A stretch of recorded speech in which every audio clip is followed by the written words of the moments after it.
जुनैद जमशेद से पूछा गया, मौलवी साहब आपने गाना क्यों छोड़ दिया था? उसने कहका लगाया और देर तक हंसता रहा।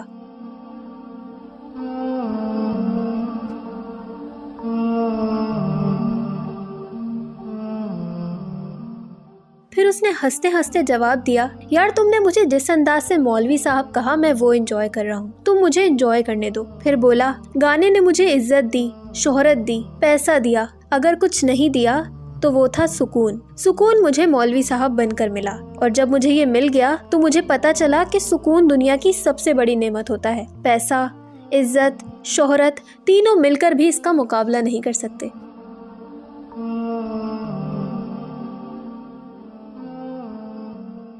मैं 1992 में वेम्बले गया। अमिताभ बच्चन का खेमा दरमियान में था। लोग इसके हाथ चूम रहे थे, वो इस पर वारी वारी जा रहे थे और उसके साथ तस्वीरें बनवाने के लिए एक दूसरे को रौंद रहे थे। मैंने ये इज्जत देखी तो मेरे दिल में ख्याल आया कि मैं भी कभी इस मुकाम तक पहुंच सकता हूँ क्या मुझे भी ये इज्जत, लोगों का ये वालिहानापन मिल सकता है? शायद वो कबूलियत की घड़ी थी। अल्लाह ने मेरी दुआ सुन ली और वो वक्त आ गया जब मेरा खेमा ठीक उसी जगह था जहाँ कभी अमिताभ बच्चन ने रातें गुजारी थी। नौजवान लड़कियां और लड़के उस दिन मेरे साथ तस्वीरें बनवाने के लिए भी एक दूसरे पर गिर रहे थे। मुझे बहुत खुशी हुई, मैं अंदर से निहाल हो गया। मैं कई दिन इस सरशारी में रहा, लेकिन फिर एक नए एहसास ने इस सरशारी की जगह ले ली। मुझे महसूस हुआ मेरी कामयाबी ने मुझे इज्जत तो दे दी, लेकिन मैं सुकून से महरूम हूँ।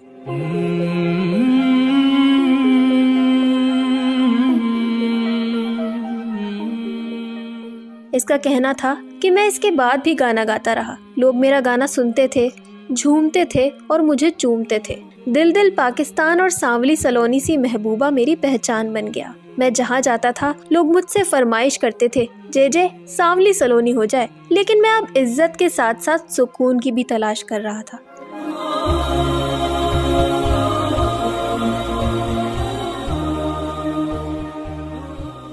फिर इससे वो चुपता सवाल भी कर डाला, तुम तबलीगी जमात और मौलाना तारिक जमील के काबू कैसे आ गए? इसने एक कहका लगाया और बोला, पाकिस्तान का हर शहरी जिंदगी में कभी ना कभी डॉक्टर, पुलिस और तबलीगी जमात के काबू जरूर आता है। ज्यादातर लोग इनके साथ चंद दिन वक्त गुजार कर वापस आ जाते हैं, लेकिन थोड़ी सी तादाद दायमी मरीज, आदी मुजरिम और मौलवी साहब बनकर मुस्तकलन इनका हिस्सा बन जाते हैं। मैं भी एक दोस्त के जरिए मौलाना तारिक जमील से मिला और फंस गया। फिर मैंने दीन का मुताला शुरू कर दिया। शुगल शुगल में चिल्ले लगाने लगा और मुझे जब होश आया तो मैं इस वक्त तक अच्छा खासा मौलवी साहब बन चुका था।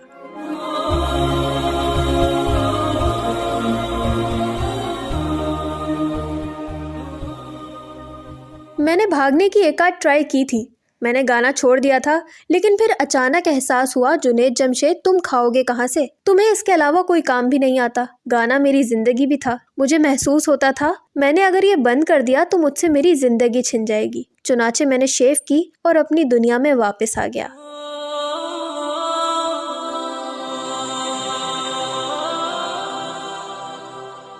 लेकिन चंद ही दिन बाद गलती का एहसास हो गया। मैं इस नतीजे पर पहुंच गया कि मुझे सुकून, शोहरत, दौलत और इज्जत में से किसी एक का इंतखाब करना होगा। लेकिन फिर मैंने एक सौदा किया। मैंने अल्लाह ताला के नाम पर अपने तीनों असासे कुर्बान कर दिए। मैंने इज्जत, शोहरत और रोज़गार तीनों छोड़ दिए और अल्लाह की राह पर लग गया।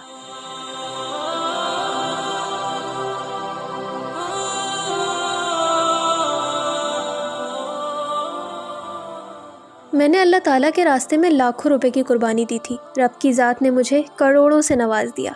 मैंने आज तक एक रुमाल भी नहीं बनाया। आप अल्लाह का करम देखो, दुनिया में जुनैद जमशेद के नाम से कपड़ों का सबसे बड़ा पाकिस्तानी ब्रांड चल रहा है। मैं रॉक स्टार की हैसियत से मशहूर था। आप अल्लाह का करम देखो, मैं आज नात ख्वानी और अल्लाह के जिक्र के हवाले से पूरी दुनिया में मशहूर हूँ। लोग मुझे दिल दिल पाकिस्तान की वजह से इज्जत देते थे, लेकिन आज लोग इलाही तेरी चौखट पर सवाली बनकर आया हूँ के हवाले से मेरे हाथ चूमते हैं।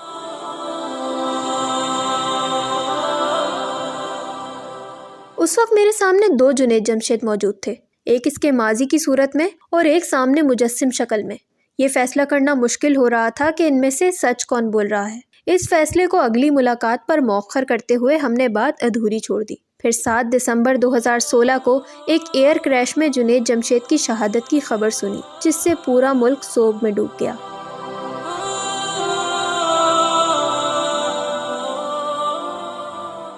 جنید جمشید کے کفن کو پاکستانی پرچم میں لپیٹا گیا اور اسے C-130 طیارے کے ذریعے اسلام آباد سے کراچی لایا گیا۔ پاکستان ایئر فورس کے چاق و چوبند دستے نے اس کے جسد خاکی کو گارڈ آف آنر پیش کیا۔ 15 دسمبر 2016 کو کراچی میں جنید جمشید کے جنازے میں تاحد نگاہ انسانوں کے سر ہی سر اور بازو ہی بازو نظر آ رہے تھے۔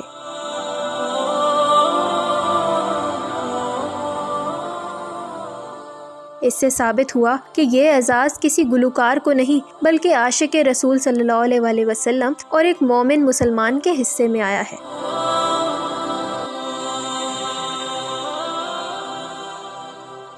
جنید جمشید نے ٹھیک ہی کہا تھا کہ اس نے اللہ تعالیٰ سے سودا کیا تھا اور اللہ تعالیٰ نے اس کی قربانی کو 70 سے ضرب دے کر اس کے تمام اثاثے، عزت، دولت اور شہرت اسے لوٹا دیے تھے۔